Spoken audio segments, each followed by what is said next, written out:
പേരാമ്പ്രയിൽ പെരുന്നാൾ ദിനത്തിലും പ്രചാരണം സജീവമാക്കി UDF സ്ഥാനാർത്ഥി ഫാത്തിമ തഹലിയ. മണ്ഡലത്തിൽ വലിയ വിജയം നേടുമെന്ന പ്രതീക്ഷ ഫാത്തിമ ന്യൂസ് 18നോട് പങ്കുവച്ചു. ചെറിയ പെരുന്നാൾ ദിനമാണ്. നമുക്കൊപ്പം പേരാമ്പ്രയിലെ UDF സ്ഥാനാർത്ഥി ഫാത്തിമ തഹലിയുണ്ട്. ഒപ്പം ഒരുപാട് ആളുകളുമുണ്ട്. പാട്ടുകാരൻ നവാസ് പാലേരി പാട്ടുകാരൻ. എന്തായാലും നമുക്ക് ഫാത്തിമയിലേക്ക് തുടങ്ങാം. ഒരു വലിയ ആഘോഷമുള്ള ദിവസമാണ്. അത് പേരാമ്പ്രയിലാണ് ഇത്തവണ ഫാത്തിമയുടെ പെരുന്നാൾ അല്ലെ? അതെ അതെ. ഞാൻ ഈ മൈക്ക് നേരതാ എന്റെ ഈ ജനങ്ങളുടെ മുമ്പിലേക്ക് വെക്കാണ്. ഇവര് പറഞ്ഞു കഴിഞ്ഞിട്ട് ഞാൻ പറയാം. അപ്പൊ നമ്മൾ ആദ്യം പാട്ടുകാരന്റെ അടുത്തേക്ക് തന്നെ, അല്ലെങ്കിൽ പ്രാസംഗികൻ അല്ലെ? ഇത്രയും തിരക്കിനിടയിലും നമ്മോടൊപ്പം നമ്മളെ കാണാൻ വന്ന നമ്മളെ പ്രിയപ്പെട്ട സ്ഥാനാർത്ഥി അഡ്വക്കേറ്റ് ഫാത്തിമ തഹലിയക്ക് എല്ലാ അഭിവാദ്യങ്ങളും നേരുകയാണ്. നമുക്ക് ഏറ്റവും വമ്പിച്ച ഭൂരിപക്ഷത്തോടുകൂടി പ്രിയപ്പെട്ട ഫാത്തിമയെ നമുക്ക് ജയിപ്പിക്കണം. അതുകൊണ്ട് എല്ലാവരും ഒറ്റക്കെട്ടായി ഈ രംഗത്ത് ഇറങ്ങണമെന്ന് അഭ്യർത്ഥിക്കുകയാണ്. മനോഹരമായ ഈ വേദിയിൽ, സന്തോഷത്തിന്റെ വേദിയിൽ എല്ലാവർക്കും ഈദ് ആശംസകൾ നേരുന്നതോടൊപ്പം സന്തോഷം അറിയിക്കുന്നു.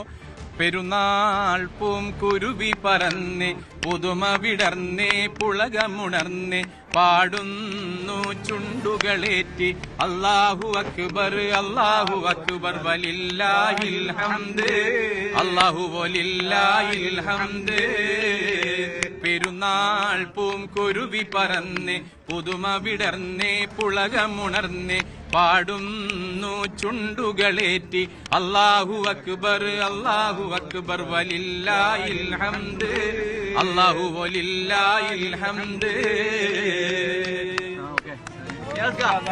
ഇനി ഫാത്തിമ രണ്ടുപേരും പാടണം. നെഞ്ചിനുള്ളിൽ നീയാണ്, കണ്ണടച്ചാൽ നീയാണ് ഫാത്തിമ.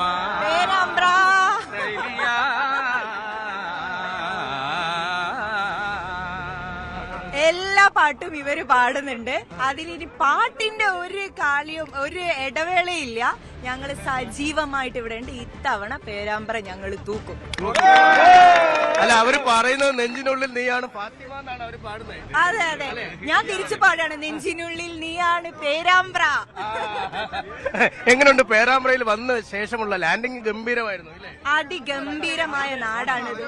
എനിക്ക് പേരാമ്പ്ര എന്ന് പറയുമ്പം ഞാൻ വരുന്നത് നിങ്ങൾക്കറിയാലോ എവിടെ നിന്നാണ്, കുറ്റിച്ചെറിയുന്ന. ഈ രണ്ട് നാടുകൾ തമ്മിൽ വലിയ വലിയ സാമ്യത എനിക്ക് തോന്നുന്നുണ്ട്. മനസ്സ് നിറയെ സ്നേഹമുള്ള മനുഷ്യന്മാരാണ് ഇവിടെ. ഇവിടെ എത്തിയാൽ നമുക്കത് ഫീൽ ചെയ്യും. ആളുകളോട് എനിക്ക് യാതൊരു വ്യത്യാസവും ആ നാടും ഈ നാടും ഒന്നും തമ്മിൽ തോന്നുന്നില്ല. വളരെ പവർഫുൾ ആയി പൊളിറ്റിക്സ് ചിന്തിക്കുന്ന മനുഷ്യന്മാരുടെ സ്ഥലത്തേക്ക് വന്നു എന്നുള്ളത് എനിക്ക് അഭിമാനബോധത്തോടെ പറയാൻ പറ്റുന്ന കാര്യമാണ്. ഇത്തവണ ഞങ്ങൾ ജയിക്കും.